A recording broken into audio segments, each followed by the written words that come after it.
भक्ति वह नहीं जो हम भगवान से मांगते हैं, भक्ति वह है जहां भगवान के सिवा मांगने को कुछ बचता ही नहीं।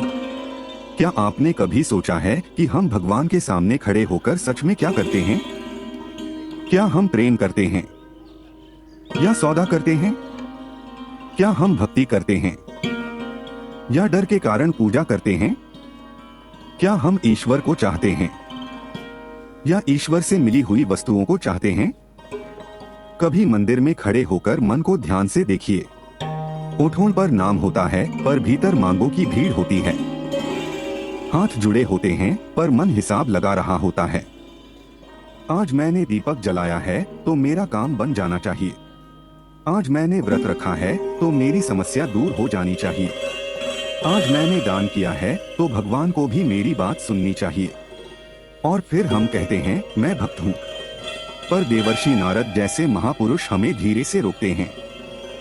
वे कहते हैं रुको, पहले यह समझो कि भक्ति है क्या, क्योंकि हो सकता है जिसे तुम भक्ति समझ रहे हो वह केवल भय हो सकता है जिसे तुम श्रद्धा समझ रहे हो वह केवल परंपरा हो सकता है जिसे तुम प्रेम कह रहे हो वह केवल अपनी इच्छा पूरी करवाने की युक्ति हो।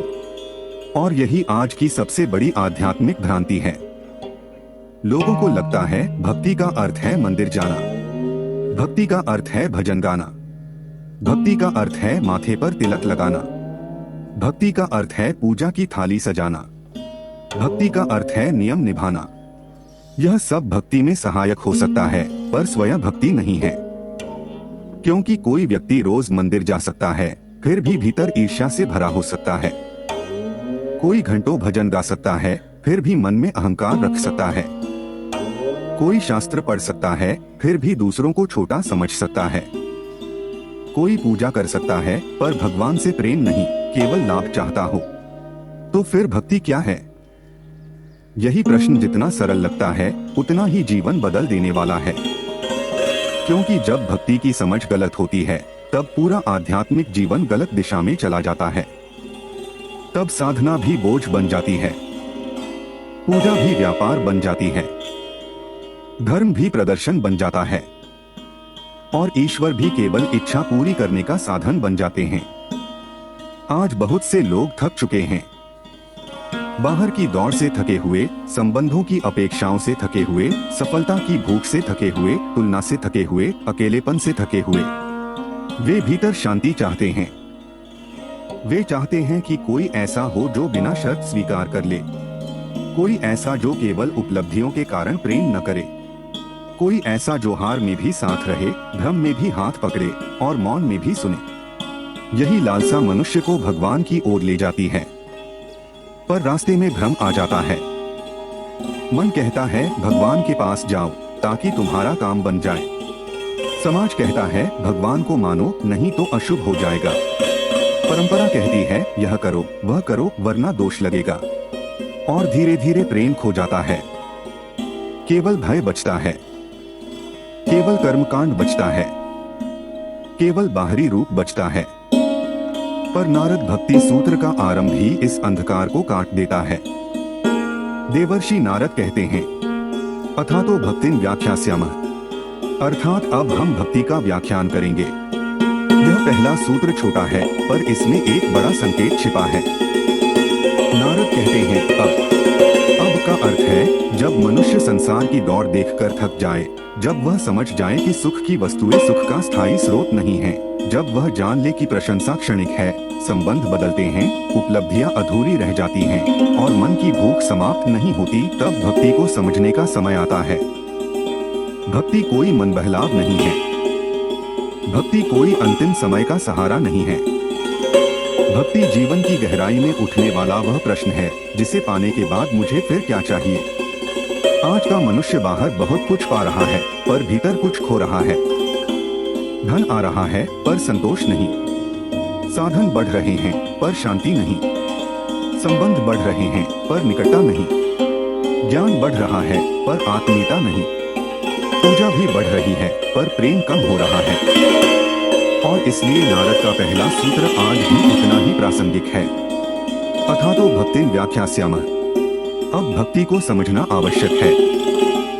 क्योंकि बिना समझे की गई भक्ति कभी कभी मनुष्य को भगवान के निकट नहीं, अपने अहंकार के अधिक निकट ले जाती है। अब दूसरा सूत्र आता है। यही नारद भक्ति सूत्र का हृदय है।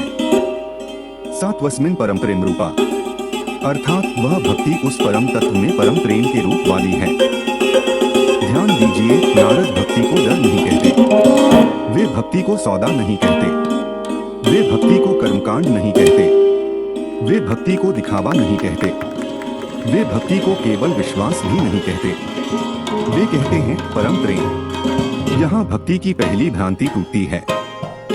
भक्ति डर नहीं है, भक्ति प्रेम है। डर में मन सिकुड़ता है, प्रेम में मन खुलता है। डर कहता है भगवान नाराज न हो जाए, प्रेम कहता है भगवान मेरे अपने हैं। डर कहता है गलती हुई तो दंड मिलेगा, प्रेम कहता है गलती हुई तो उनके चरणों में लौट जाऊंगा। डर छिपाता है, प्रेम स्वीकार करता है। डर पूजा कराता है ताकि अनिष्ट न हो, प्रेम पूजा कराता है क्योंकि हृदय स्मरण के बिना रह नहीं पाता। यही अंतर है। एक बालक अपनी माता के पास इसलिए नहीं जाता कि माता उसे दंड न दे, वह जाता है क्योंकि माता उसकी है। वह भूखा हो तो माता को पुकारता है, डर जाए तो माता को पुकारता है, गलती कर दे तो भी माता के आंचल में छिपता है। यही प्रेम है। और नारद कहते हैं भक्ति इसी प्रेम की पराकाष्ठा है। पर यहाँ एक और गहराई है। नारद कहते हैं परम प्रेम, सामान्य प्रेम नहीं। सामान्य प्रेम में अपेक्षा होती है, परम प्रेम में समर्पण होता है। सामान्य प्रेम कहता है तुम मेरे लिए क्या करोगे, परम प्रेम कहता है मैं तुम्हारा हूं। सामान्य प्रेम बदलता है, परम प्रेम टिकता है। सामान्य प्रेम शर्तों पर चलता है, परम प्रेम स्वरूप बन जाता है। सामान्य प्रेम में मेरे सुख की खोज होती है, परम प्रेम में प्रिय के सुख में सुख मिलता है। तो भक्ति का अर्थ है भगवान को केवल अपनी इच्छाओं का साधन न बनाना, बल्कि भगवान को ही अपने हृदय का आश्रय बना लेना। यहीं से आध्यात्मिक लालसा जन्म लेती है। मन पूछता है क्या ऐसा प्रेम संभव है? क्या सच में कोई ऐसा संबंध हो सकता है जिसमें मैं टूटकर भी सुरक्षित रहूं? क्या कोई ऐसा प्रेम है जिसमें मुझे सफल, सुंदर, योग्य, प्रसिद्ध, धनी या प्रभावशाली सिद्ध करने की आवश्यकता न हो? क्या ईश्वर मुझे वैसे ही स्वीकार करते हैं जैसे मैं हूं? नारद का उत्तर है हाँ, पर इसके लिए भक्ति को समझना होगा। तीसरा सूत्र है अमृत स्वरूपाच, अर्थात और वह भक्ति अमृत स्वरूप है। अमृत का अर्थ केवल मृत्यु के बाद अमरता नहीं। यहाँ अमृत का अर्थ है वह रस जो नष्ट नहीं होता, वह तृप्ति जो समय से कम नहीं होती, वह प्रेम जो परिस्थिति से टूटता नहीं, वह आनंद जो बाहरी वस्तुओं पर निर्भर नहीं। संसार का सुख क्षण भंगुर है, आज मिला कल छिन गया, आज प्रशंसा मिली कल आलोचना हो गई, आज संबंध मधुर है कल दूरी हो गई, आज सफलता मिली कल नई चिंता खड़ी हो गई। संसार का हर रस समय के साथ घटता है, पर भक्ति अमृत स्वरूपा है क्योंकि उसका स्रोत नश्वर वस्तु नहीं, परम तत्व है। यही दूसरी भ्रांति टूटती है।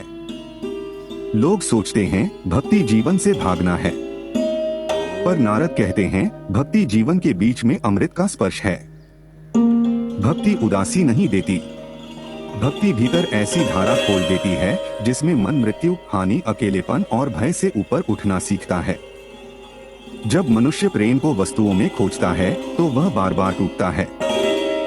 जब मनुष्य प्रेम को मनुष्यों से पूर्ण रूप में मांगता है तो वह निराश होता है, क्योंकि मनुष्य सीमित है।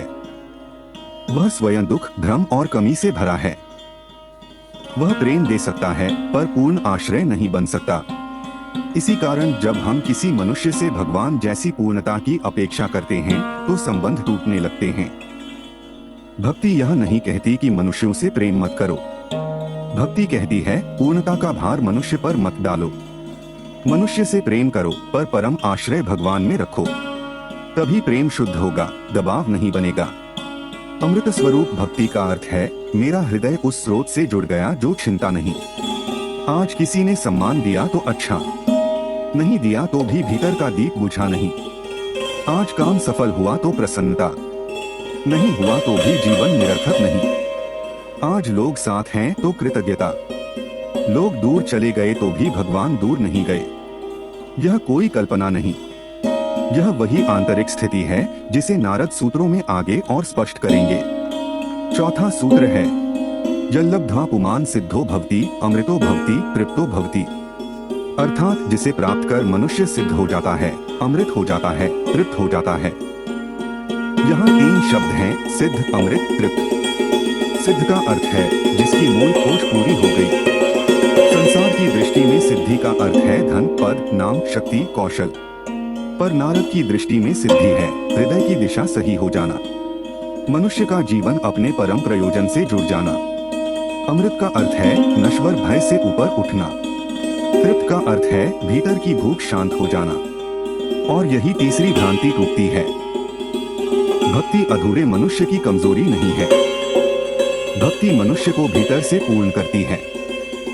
आज हम बहुत काम इसलिए करते हैं क्योंकि भीतर कमी है। हम मान्यता चाहते हैं क्योंकि भीतर आत्मसम्मान कम है। हम संबंधों को कसकर पकड़ते हैं क्योंकि भीतर अकेलापन है। हम उपलब्धियों के पीछे भागते हैं क्योंकि भीतर अपनी कीमत सिद्ध करनी है। हम दूसरों से तुलना करते हैं क्योंकि भीतर विश्वास नहीं कि मेरा जीवन भी ईश्वर की दृष्टि में मूल्यवान है। भक्ति इस भीतर की कमी को छूती है। जब कोई व्यक्ति सच में भगवान से प्रेम करता है तो वह धीरे धीरे अपनी असली पहचान याद करने लगता है। उसे लगता है मैं केवल असफलताओं का जोड़ नहीं हूँ, मैं केवल शरीर नहीं हूँ, मैं केवल पद नहीं हूँ, मैं केवल दूसरों की राय नहीं हूँ। मेरे भीतर वह चेतना है जो परम से संबंध रखती है। और जब यह संबंध जागता है तब तृप्ति आती है। तृप्ति का अर्थ यह नहीं कि जीवन में कोई काम न करो। तृप्ति का अर्थ है काम करो पर कमी से नहीं, प्रेम से। सेवा करो पर मान्यता के लिए नहीं, समर्पण से। परिवार निभाओ पर स्वामित्व से नहीं, करुणा से। साधना करो पर भय से नहीं, अनुराग से। तृप्त व्यक्ति संसार छोड़कर भागता नहीं, वह संसार में प्रेम लेकर आता है। यही भक्ति का चमत्कार है। फिर 5वां सूत्र आता है जो भक्ति की पहचान बताता है। यत्प्राप्य न किंचित वांछति न शोचति न द्वेष्टि न रमते नोत्साही भक्ति, अर्थात जिसे प्राप्त कर मनुष्य कुछ और नहीं चाहता, शोक नहीं करता, द्वेष नहीं करता, विषयों में आसक्त नहीं होता और असंतुलित उत्साह में नहीं बहता। यह सूत्र हमारे भीतर छिपी हुई भक्ति की भ्रांति को बहुत गहराई से पकड़ता है।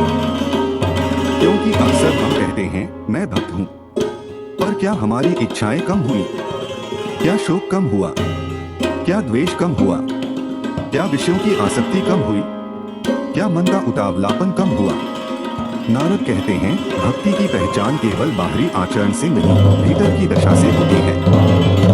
यदि पूजा के बाद भी इच्छा उतनी ही बेचैन है तो भक्ति अभी प्रेम नहीं बनी।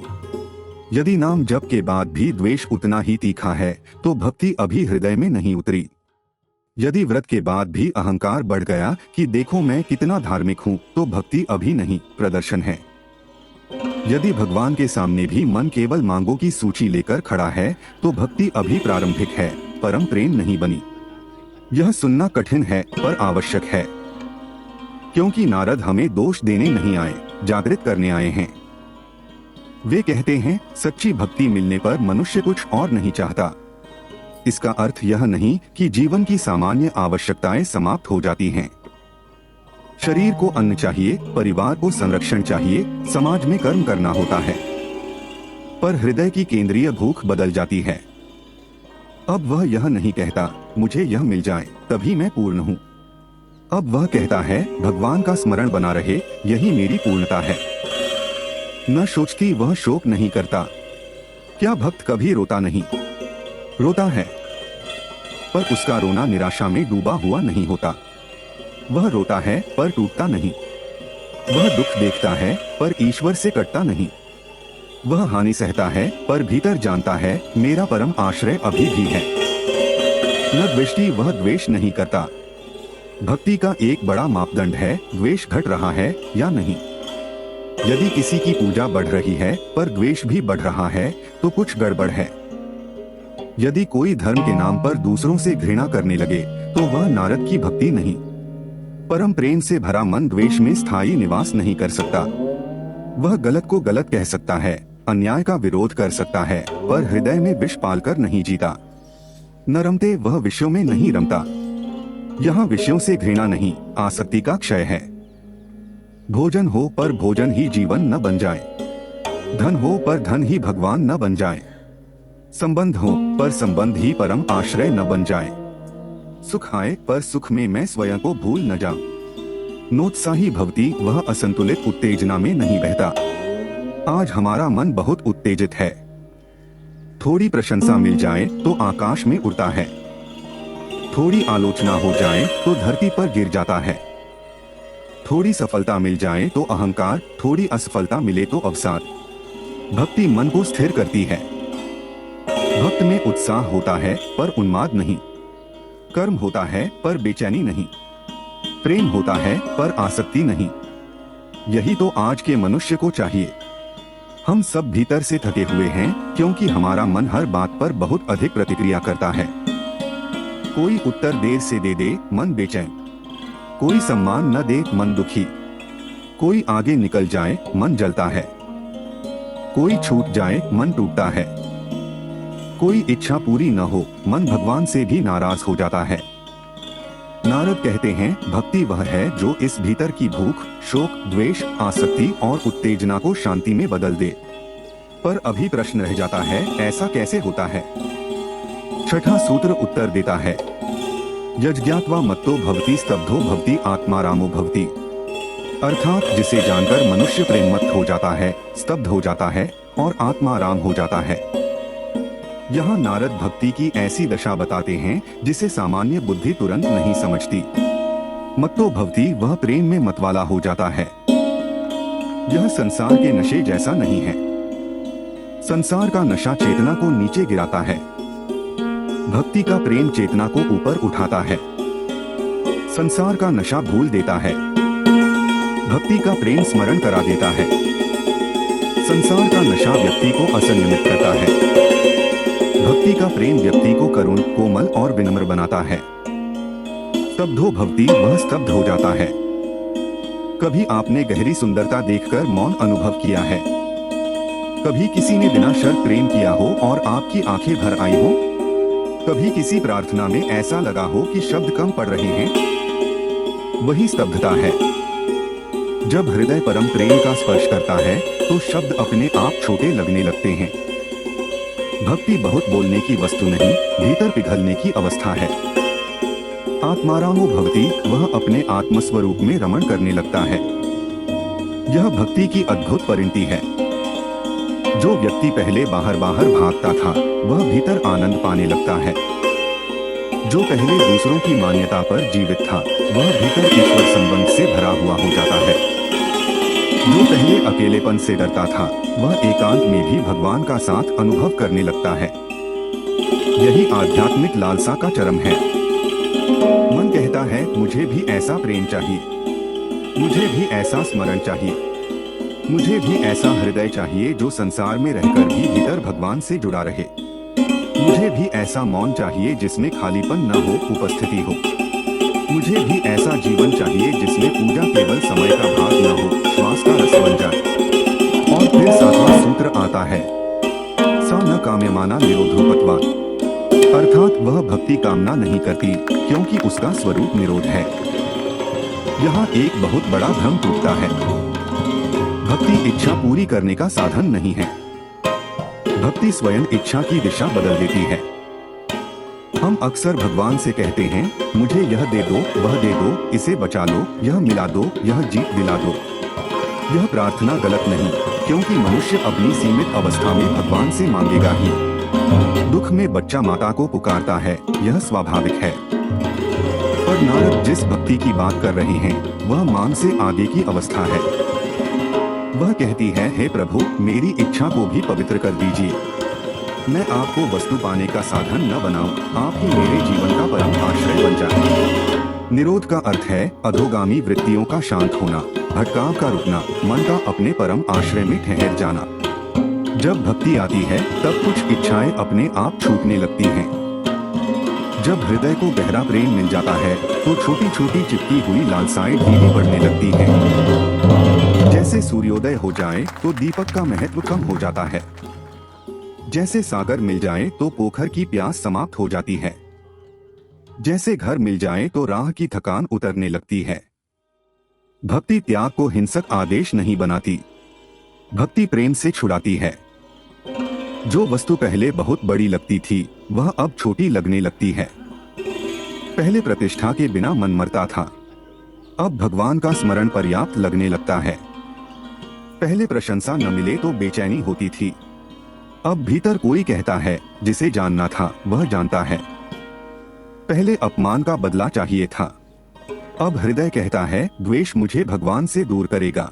पहले सुख चाहिए था, अब शांति चाहिए, फिर शांति से भी आगे भगवान चाहिए। यही न काम्यमाना का रहस्य है। भक्ति मांग का अंत नहीं करती, मांग को पवित्र करती है। फिर धीरे धीरे मांग प्रार्थना बनती है, प्रार्थना समर्पण बनती है और समर्पण प्रेम बन जाता है। 8वां सूत्र है निरोधस्तु लोक वेद व्यापारन्यासः, अर्थात निरोध लोक और वेद संबंधी व्यापारों के न्यास का नाम है। यह सूत्र गहरा है और इसे समझे बिना कई लोग भक्ति को गलत समझ लेते हैं। कोई सोचता है अब सब काम छोड़ दो, कोई सोचता है परिवार छोड़ दो, कोई सोचता है समाज से भाग जाओ, कोई सोचता है शास्त्रीय कर्मों की भी आवश्यकता नहीं। पर सूत्र का आंतरिक संकेत है जब परम प्रेम जागता है तब लोक और वेद के व्यापार भी अपने अहंकारी केंद्र से हटकर समर्पण में रख दिए जाते हैं। लोक व्यापार का अर्थ है दुनिया की दौड़, प्रतिष्ठा, मान्यता, तुलना, दिखावा, संग्रह, भय, सामाजिक छवि की चिंता। वेद व्यापार का अर्थ है शास्त्र विहित कर्म भी यदि केवल फल, अहंकार या पुण्य संग्रह के व्यापार बन जाए तो उनका भी न्यास आवश्यक है। भक्ति कहती है कर्म करो पर स्वार्थ के केंद्र से नहीं, धर्म करो पर अहंकार के लिए नहीं, पूजा करो पर सौदे की भावना से नहीं, दान करो पर नामपट्टिका के लिए नहीं, नियम निभाओ पर दूसरों को छोटा दिखाने के लिए नहीं। न्यास का अर्थ है जो कुछ है उसे भगवान में रख देना। मैं कर्म करूंगा पर कर्म का स्वामी नहीं बनूंगा, मैं पूजा करूंगा पर पूजा का अहंकार नहीं पालूंगा, मैं धर्म निभाऊंगा पर धर्म को अपनी श्रेष्ठता का शस्त्र नहीं बनाऊंगा, मैं संसार में रहूंगा पर संसार को अंतिम सत्य नहीं मानूंगा। यही भक्ति है और यही आज की भ्रांति का समाधान है। क्योंकि आज बहुत से लोग धार्मिक हो गए हैं पर सरल नहीं हुए। पूजा बढ़ी है पर करुणा नहीं, व्रत बढ़े हैं पर विनम्रता नहीं, यात्राएं बढ़ी हैं पर भीतर की यात्रा नहीं, शास्त्र पाठ बढ़ा है पर मन की कठोरता नहीं घटी। नारद कहते हैं यदि भक्ति परम प्रेम है तो वह अहंकार की दुकान नहीं बन सकती। भगवान को पाने के लिए पहले भगवान को उपयोग की वस्तु बनाना छोड़ना होगा। 9वां सूत्र आता है तस्मिन् अनन्यता तद्विरोधिषु उदासीनता च, अर्थात उस परम में अनन्यता और उसके विरोधी पदार्थों के प्रति उदासीनता। अनन्यता यह भक्ति का प्राण है। अनन्यता का अर्थ है हृदय का अंतिम आश्रय एक हो जाना। इसका अर्थ यह नहीं कि परिवार छोड़ दो, काम छोड़ दो, संसार से घृणा करो। इसका अर्थ है इन सब के पीछे जो परम आधार है उसे न भूलो। परिवार प्रिय है पर परम आश्रय भगवान है। धन उपयोगी है पर परम सुरक्षा भगवान है। समाज आवश्यक है पर अंतिम मान्यता भगवान की है। शरीर पवित्र साधन है पर मैं केवल शरीर नहीं। सफलता अच्छी है पर जीवन का परम अर्थ सफलता नहीं। अनन्यता का अर्थ है हृदय में भगवान की जगह कोई और न ले। आज हम अनन्यता खो चुके हैं। हमारा मन 100 आश्रयों में बंटा है, थोड़ा धन में, थोड़ा संबंध में, थोड़ा रूप में, थोड़ा प्रशंसा में, थोड़ा भविष्य में, थोड़ा भय में, थोड़ा अतीत में। और जब मन 100 जगह बंटता है तो व्यक्ति भीतर से टूट जाता है। भक्ति मन को एक करती है। जब मन एक हो जाता है तब स्मरण गहरा होता है। जब स्मरण गहरा होता है तब प्रेम स्थिर होता है। जब प्रेम स्थिर होता है तब भय कम होता है। जब भय कम होता है तब जीवन में साहस आता है। तद्विरोधी उदासीनता, जो भक्ति के विरोध में हो उसके प्रति उदासीनता। यहाँ उदासीनता का अर्थ घृणा नहीं, अर्थ है जो मुझे भगवान से दूर करे उसे मैं अपने हृदय का स्वामी नहीं बनाऊंगा। यदि कोई आदत मुझे स्मरण से दूर करती है मैं सावधान रहूंगा। यदि कोई संगति मेरे भीतर द्वेष, वासना, अहंकार और अशांति बढ़ाती है मैं उससे दूरी रखूंगा। यदि कोई विचार मुझे यह विश्वास दिलाता है कि मैं भगवान से अलग, अकेला और निरर्थक हूँ मैं उसे सत्य नहीं मानूंगा। यदि कोई मनोरंजन, कोई संबंध, कोई महत्वाकांक्षा, कोई भय मेरे भीतर की भक्ति को सुखा रहा है मैं उसे पहचानूंगा। यही साधना है। भक्ति का अर्थ केवल अच्छा लगने वाला भाव नहीं, भक्ति में चयन करना पड़ता है। किससे जुड़ना है, किससे दूर रहना है, क्या पोषित करना है, क्या छोड़ना है, किसे मन में स्थान देना है, किसे द्वार पर ही रोक देना है। 10वां सूत्र है अन्याश्रयाणा त्यागोऽनन्यता, अर्थात अन्य आश्रयों का त्याग ही अनन्यता है। अब नारद बात को निर्णायक बना देते हैं। भक्ति का अर्थ है आश्रय बदलना। हमारा जीवन जिन आश्रयों पर टिका है वही हमारी आध्यात्मिक अवस्था बताते हैं। यदि मेरा आश्रय केवल धन है तो धन हिलते ही मैं हिल जाऊंगा। यदि मेरा आश्रय केवल किसी व्यक्ति का प्रेम है तो वह व्यक्ति बदलते ही मैं टूट जाऊंगा। यदि मेरा आश्रय केवल प्रसिद्धि है तो लोगों की राय बदलते ही मैं असुरक्षित हो जाऊंगा। यदि मेरा आश्रय केवल शरीर है तो बीमारी आते ही भय मुझे घेर लेगा। यदि मेरा आश्रय केवल अपनी बुद्धि है तो अनिश्चितता आते ही मैं बेचैन हो जाऊंगा। नारद कहते हैं अन्य आश्रयों का त्याग करो। त्याग का अर्थ यह नहीं कि धन फेंक दो, परिवार छोड़ दो, शरीर की उपेक्षा करो, बुद्धि का उपयोग बंद कर दो। त्याग का अर्थ है इनको परम आश्रय मत बनाओ, इनका सम्मान करो, उपयोग करो, सेवा करो, पर हृदय के सिंहासन पर भगवान को बैठाओ। यही अनन्यता है। जब तक मनुष्य का आश्रय बदलता नहीं भक्ति गहरी नहीं होती। बाहरी पूजा से भीतर का आश्रय तुरंत नहीं बदलता, पर यदि पूजा प्रेम से हो, स्मरण जागरूकता से हो और जीवन समर्पण की दिशा में चले तो धीरे धीरे मन समझने लगता है मेरा वास्तविक आधार वही है। अब कल्पना कीजिए एक मनुष्य की, वह रोज पूजा करता है पर काम में असफल होते ही कहता है भगवान ने मुझे छोड़ दिया। वह रोज नाम लेता है पर किसी ने अपमान किया तो महीनों द्वेष पालता है। वह मंदिर जाता है पर घर में क्रोध से बोलता है। वह शास्त्र सुनता है पर भीतर हमेशा तुलना चलती है। वह कहता है मुझे भक्ति चाहिए, पर सच में उसे चाहिए काम बनना, नाम मिलना, लोग माने, दुख ना आए और भगवान उसकी योजना के अनुसार संसार चलाए। क्या यह भक्ति है? नारद कहेंगे यह भक्ति की शुरुआत हो सकती है पर भक्ति का सार नहीं, क्योंकि भक्ति परम प्रेम है, मांगों की व्यवस्था नहीं। अब दूसरी ओर एक साधारण मनुष्य को देखिए। वह बहुत बड़ा ज्ञानी नहीं, उसे सारे मंत्र नहीं आते, वह लंबी पूजा नहीं कर पाता, उसका जीवन व्यस्त है, परिवार है, काम है, थकान है, चिंता है। पर दिन में एक क्षण वह आंखें बंद करके कहता है प्रभु मैं आपका हूँ। मेरी बुद्धि सीमित है पर मेरा हृदय आपके चरणों में टिकना चाहता है। जो करूँ आपकी स्मृति में करूँ, जो पाऊँ अहंकार न बने, जो खोऊं उससे मेरा विश्वास न टूटे, जो दुख आए उसमें भी आपका हाथ न छूटे। उसकी आंखें भीग जाती हैं, वह भीतर से थोड़ा शांत हो जाता है। वह उठकर अपने काम में लग जाता है पर उसका मन जानता है मैं अकेला नहीं हूँ। नारद के अनुसार भक्ति की दिशा यहाँ है। भक्ति बाहरी मात्रा से नहीं आंतरिक गुणवत्ता से पहचानी जाती है। यहाँ रुककर मन से पूछिए मेरी भक्ति में प्रेम कितना है और भय कितना, मेरी पूजा में समर्पण कितना है और सौदा कितना, मेरे धर्म में करुणा कितनी है और अहंकार कितना, मेरे स्मरण में भगवान कितने हैं और मेरी इच्छाएं कितनी। यह प्रश्न चुभ सकता है पर यही प्रश्न जागरण है, क्योंकि जब तक हम भक्ति की भ्रांति को पहचानेंगे नहीं तब तक सच्ची भक्ति की लालसा कैसे जन्म लेगी। सच्ची भक्ति की शुरुआत अपराध बोध से नहीं ईमानदारी से होती है। भगवान को छलने की आवश्यकता नहीं, वे हमारी बाहरी भाषा से पहले भीतर की स्थिति जानते हैं। हम कहें, प्रभु मुझे आपसे प्रेम नहीं, अभी मैं आपसे वस्तुएं मांगता हूँ। मैं डरता भी हूँ, सौदा भी करता हूँ, दिखावा भी करता हूँ, पर मेरे भीतर एक सच्ची प्यास है। मुझे परम प्रेम की दिशा दिखा दीजिए। यही प्रार्थना भक्ति का द्वार खोलती है, क्योंकि भक्ति में सबसे पहले झूठ गिरता है।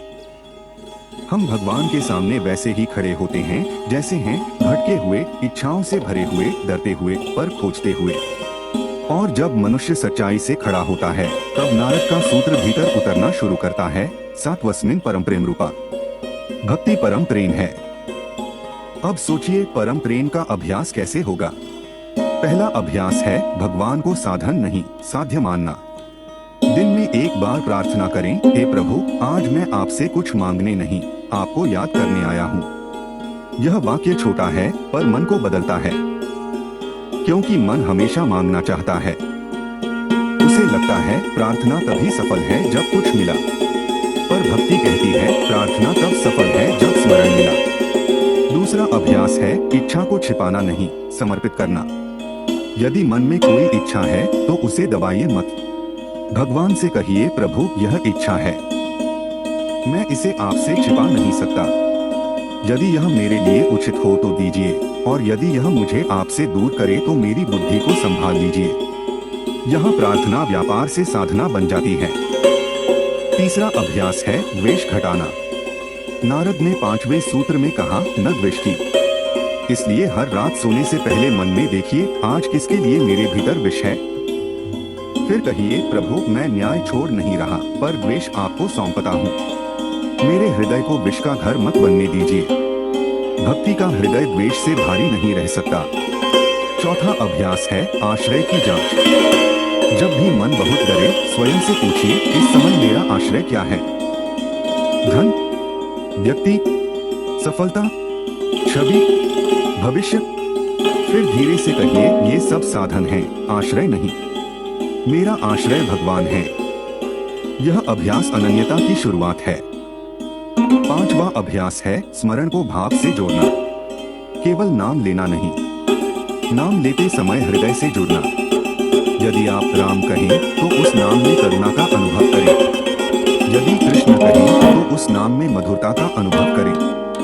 यदि नारायण कहें तो उस नाम में आश्रय का अनुभव करें। यदि शिव कहें तो उस नाम में शांति का अनुभव करें। नाम कोई ध्वनि मात्र नहीं, नाम हृदय का सेतु है। छठा अभ्यास है कर्म को न्यास बनाना। काम पर जाएं, घर संभालें, पढ़ाई करें,